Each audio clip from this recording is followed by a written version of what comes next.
Hi అండి, welcome back to my channel. ఈరోజు వీడియోలో అక్షయ తృతీయ రోజు లక్ష్మీ కుబేరుల పూజ చేస్తే మనకి సకల ఐశ్వర్యాలు సిద్ధిస్తాయి అని మన పురాణాలు చెప్తున్నాయి. మనం ఏ విధంగా పూజ చేసుకోవాలి, అమ్మవారికి ఏ విధంగా మనం అన్నీ కూడా సమర్పించాలి, మరియు కుబేరుని ఫోటో లేకపోయినా, విగ్రహం కానీ లేకపోయినా పూజను ఏ విధంగా చేసుకోవచ్చో ఇప్పుడైతే చూద్దాము. ముందు రోజే మనం ఇంటినంతా శుభ్రం చేసుకొని ద్వారాలకు పసుపు కుంకాలు మంచిగా ముగ్గులు వేసుకొని మామిడాకులు కట్టుకొని మంచిగా పచ్చగా ఉండేలాగా కలకల్లాడుతూ ఉండేలాగా చూసుకోవాలి.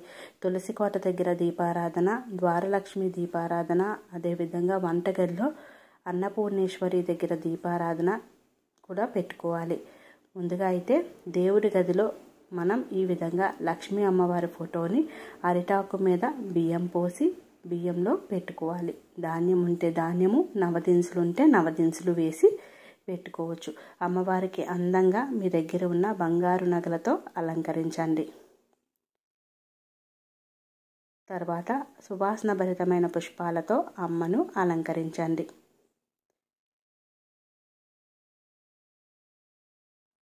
దీపారాధన కోసం దీపపు కుందులను సిద్ధం చేసుకున్నాను. అదేవిధంగా కుబేరు కుండలను పెట్టుకున్నాను. అక్షయ పాత్ర, ఇలా అన్నీ కూడా పూజలో మంగళకరమైనవన్నీ కూడా మనం పెట్టుకోవాలి. ఇది లక్ష్మీ యంత్రము, ఇది కుబేర యంత్రము. మనం అప్పటికప్పుడు వేయలేము కదా, అందుకని నేను ముందుగానే గీసి పెట్టుకున్నాను అన్నమాట. ఎర్ర సింధూరము మరియు కుబేర కుంకుమతో ఇవి గీసుకున్నాను. పూజలో ముందుగా విఘ్నాధిపతిని పెడతాం కదా, విఘ్నాలు తొలగించమని వినాయకుడిని, అదేవిధంగా వెంకటేశ్వర స్వామిని, లక్ష్మీదేవిని, అదేవిధంగా కుబేరునికి కుబేర కాయిన్ ఒకటి ఉంది నా దగ్గర. కుబేరుడు మరియు చిత్రరేఖ అంటే కుబేరుని భార్యది ఉంది, అది పెట్టాను. లేకపోతే ఒక 5 రూపీస్ కానీ 1 రూపీ కానీ 2 కాయిన్స్ పెట్టుకోవాలి. ఒకటి కుబేరునిగా, ఒకటి ఆయన భార్యగా.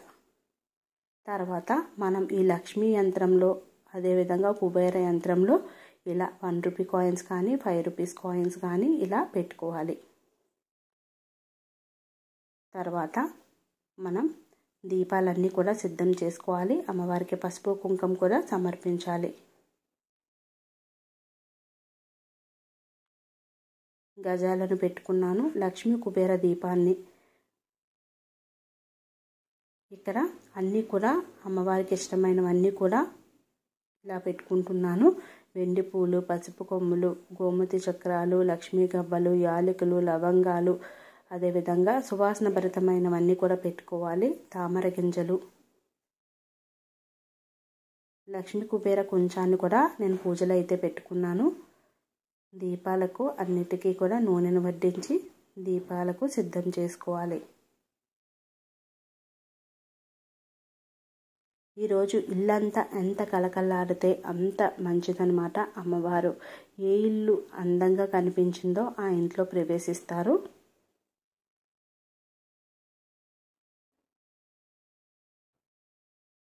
ఏకాక్షి నారికేళం కూడా ఇక్కడ పెట్టుకున్నాను. నెక్స్ట్ శ్రీచక్రాన్ని ఈరోజు తీసి అమ్మవారి యంత్రంలో ప్రతిష్ఠించాను. ముందుగా దీపారాధన చేసి దీపలక్ష్మికి అక్షింతాలు, పుష్పాలు సమర్పించాలి.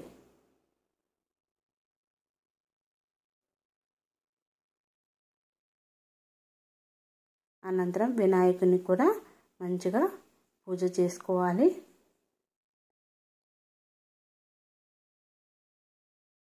వినాయకునికి గంధము, పుష్పము, ధూపము, దీపము, నైవేద్యము అన్నీ కూడా సమర్పించాలి. స్వామివారికి మంగళహారతి ఇవ్వాలి.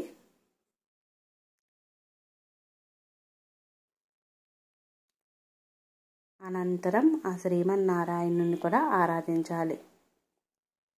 స్వామివారివి ఒక 11 నామాలు చదువుకొని స్వామివారికి పుష్పాన్ని సమర్పించి ధూపాన్ని, మంగళహారతి చూపించాలి.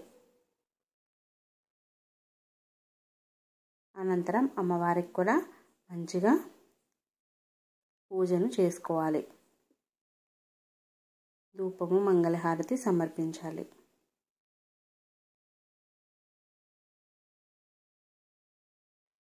ఇక్కడ మనం శ్రీచక్రానికి మంత్రం చదువుకొని పూజ చేయాలి. ఓం శ్రీ మహాలక్ష్మియే నమః అనే మంత్రాన్ని చదువుకుంటూ మనం పూజనైతే చేసుకోవాలి. ఒక్కొక్క దాంట్లో పసుపు ముందుగా వేసుకొని తర్వాత కుంకుమ వేసుకోవాలి.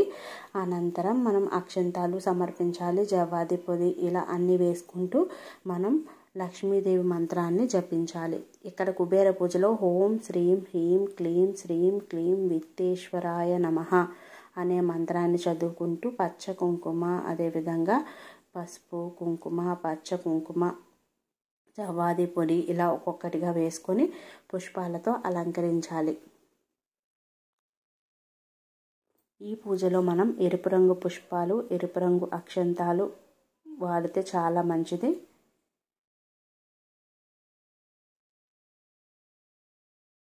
అక్షంతాలు వేసుకొని మంచిగా నమస్కరించుకోవాలి.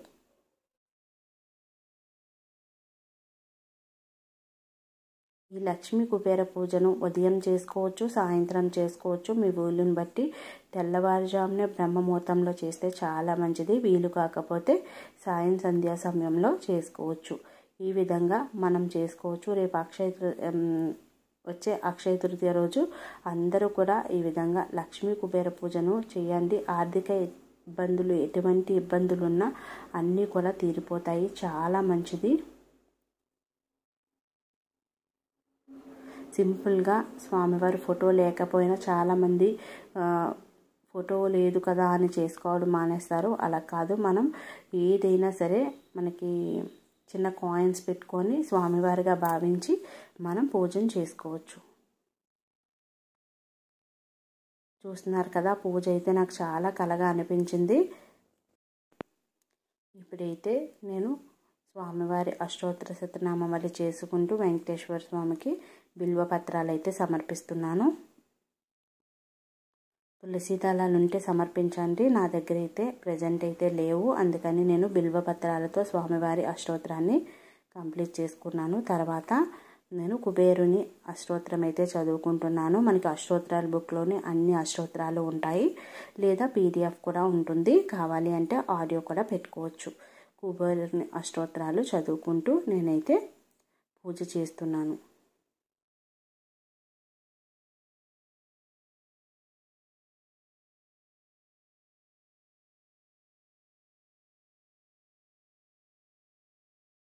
అనంతరం మనం లక్ష్మీ అమ్మవారి అష్టోత్తరాలు చదువుకొని అమ్మవారిని ఆరాధించాలి. ఎరుపు రంగు గులాబీలు అయితే కొంచెం తక్కువగా ఉన్నాయి, అందుకని నేను వెండి పుష్పాలు కూడా వేసుకొని పూజ అయితే చేసుకున్నాను.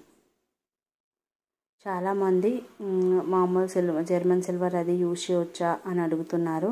అలా పెట్టకూడదు. దేవుళ్ళకి వెండి పుష్పాలు అంటే వెండి పెట్టవచ్చు, కానీ జర్మన్ సిల్వర్ ఫ్లవర్స్ అవి పెట్టకూడదు దేవుళ్ళకి అంటారు. నాకు తెలిసి అయితే పెట్టకూడదమ్మా. వెండి ఉంటే వెండి పెట్టండి, లేదా పుష్పాలు దొరుకుతాయి కదా, అవి లేకపోతే అక్షంతాలు వేసి మంచిగా పూజ అయితే చేసుకోండి. పచ్చకర్పూరము, జవ్వాది పొడి, జవ్వాది అత్తరి అన్నీ కూడా పూజలో వేయండి. దీపాలలో 2 లవంగాలు వేయండి. లవంగాలు వేయడం వల్ల ఆర్థిక ఇబ్బందులు తీరిపోతాయి. నేనైతే చూపించలేకపోయాను. 2 లవంగాలు. అదేవిధంగా ఈరోజు తప్పకుండా ఐశ్వర్య దీపాన్ని వెలిగించండి. ఇల్లంతా కూడా ధూపం వేయాలి. అలా ధూపం వేయడం వల్ల మరియు కొన్ని ఉప్పు రెమెడీస్ చేసుకోవడం వల్ల కూడా నెగిటివ్ శక్తులు, ఎటువంటి శక్తులు ఉన్నా అన్నీ తొలగిపోతాయి. అమ్మవారికి చీర, పుష్పాలు, పసుపు, కుంకుమ, తాంబూలము, అదేవిధంగా చిన్న బంగారం కాసు పెట్టుకోండి.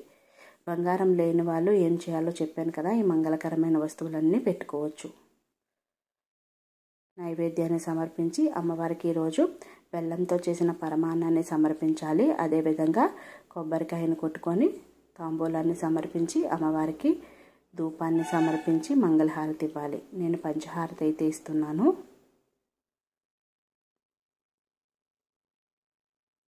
అమ్మవారు చంద్ర సహోదరి కనుక చంద్రహారతి కూడా అమ్మకు సమర్పిస్తే చాలా మంచిది. ఈ విధంగా హారతి ఇచ్చి అమ్మవారిని మనస్ఫూర్తిగా నమ్మకంతో నమస్కరించండి. మీకు వచ్చే సంవత్సరానికల్లా అంత మంచి జరుగుతుంది. అమ్మవారి ఆశీస్సులు మన అందరిపైన ఉండాలి అని మనస్ఫూర్తిగా కోరుకుంటున్నాను. ఈ పూజ వీడియో ఎలా అనిపించిందో కామెంట్ సెక్షన్లో కామెంట్ చేయండి. ఏమైనా తప్పులున్నా సరే రెక్టిఫై చేసుకుంటాను చెప్పండి. Thanks for watching this video.